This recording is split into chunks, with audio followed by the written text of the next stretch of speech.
Spanish Empire did lead the way for modern civilization as we know it, and it all started with a few Spaniards, their greed, and their quest for gold. There was so much opportunity for wealth and fame in Spain in the 16th century, with monarchs who were encouraging of the exploration. Queen Isabella and King Ferdinand were frequent investors in expedition and even sponsored many themselves, the most famous of which was the voyage of Christopher Columbus. The first of Spain's great exploits was Vasco Núñez de Balboa. By 1511, a 36-year-old Vasco Núñez has set sail looking for wealth by joining the Spanish expedition to Colombia. The colony in Colombia was abandoned as natives had killed the colonists, so he suggested to move west towards Panama, where amiable Indians lived. There he climbed a mountain and he saw for the first time the Pacific Ocean, and he claimed it for the Spanish king. Around the same time, in 1513, Juan Ponce de Leon explores Florida for gold, although legend has it he was looking for the Fountain of Youth. Unfortunately for him, he failed, but on his next expedition, he discovered the Gulf Stream, which flows out of the Gulf of Mexico. He isn't able to make a third expedition because he was shot and killed by an Indian arrow. Another feat of Spanish adventure is Ferdinand Magellan, who set out from Spain in 1519 with 5 ships, and these 5 ships become the first fleet to circumnavigate the world, although Ferdinand himself never made it home. He battled the storms at the tip of South America and Africa, and was eventually beheaded in the Philippines. He started out with a fleet of 5 ships, and only one ended up returning back to Spain. From 1540 to 1542, Francisco Coronado was in search of the Golden Cities. He trekked through Arizona and New Mexico and even Kansas, but instead he discovered the Grand Canyon and Buffalo, and he also found the Adobe Pueblo. In his journals tell of the crossing of as far as Arkansas, and although they found fertile land, it didn't satisfy their quest for gold. Around the same time, in the southeast coast, Hernando Soto led a gold-seeking expedition from 1539 to 1542 through the Florida marshes, and he even crossed the Mississippi River, becoming the first European to do so.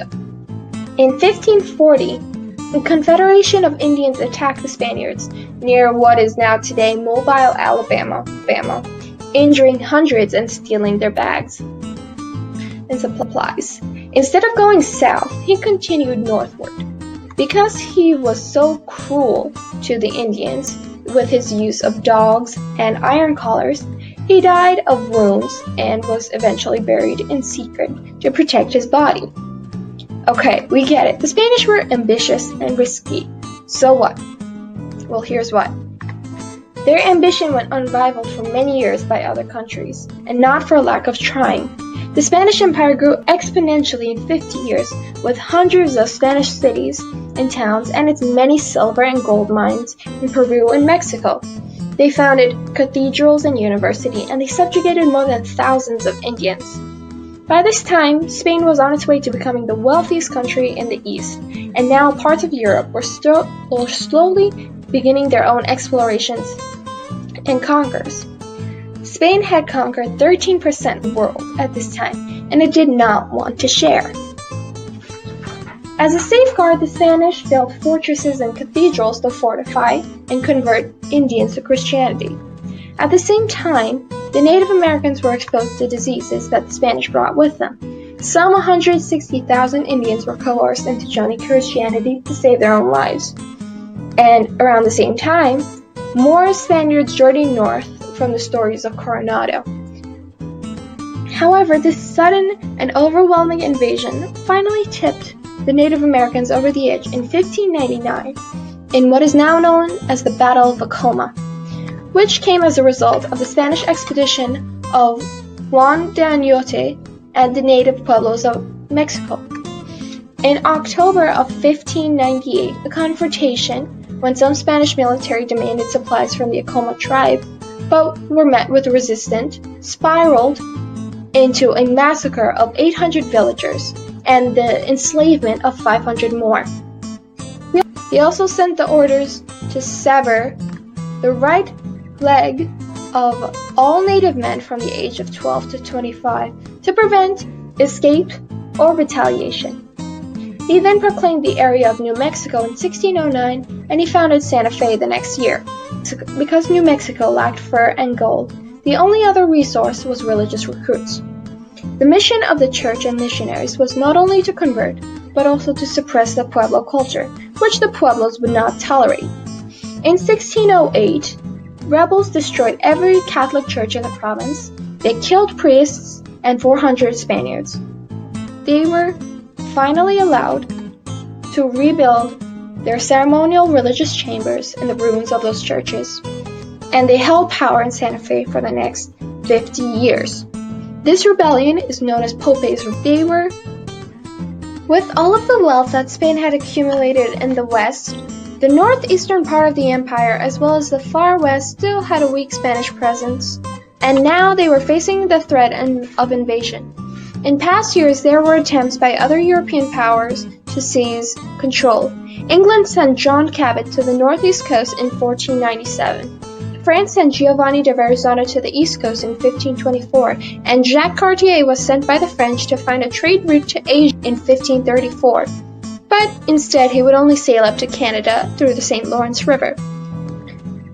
So the French and the Spanish were at war from 1635 to 1659 in the Franco-Spanish Wars. And in 1682, the French sent Robert La Salle to America in an effort to invade and conquer the mouth of the Mississippi.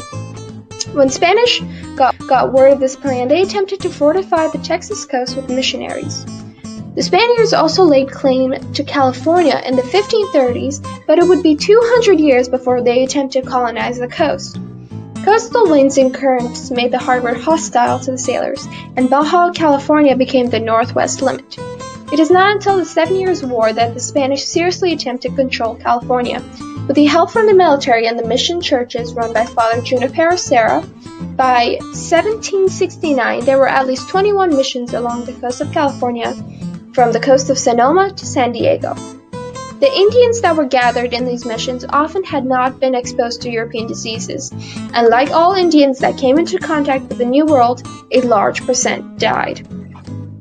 Which led to the black legend that conquerors just tortured, butchered, and killed Indians for Christ, stole their gold, infected them with disease, and left them in ruin. With all of the atrocities that the Spanish committed against natives, they still gave them more respect than the English by allowing their two races to combine, creating a whole new race of people called mestizos. But by no means did biracial children mean the end of racist brutalization of the native people by the Spanish. In England, the monarchy and the people were kept busy for many years by religious conflicts by Henry VIII when he broke away from the Roman Catholic Church in 1530, which catapulted the Protestant Reformation. Protestant is the follower of the Western churches that are separate from the Roman Catholic Church, and the following principles of the Reformation, including Baptist, Presbyterian, and Lutheran. Elizabeth took the throne. With Protestant domination, there was now an increased rivalry that was not previously there with the Catholic Spanish.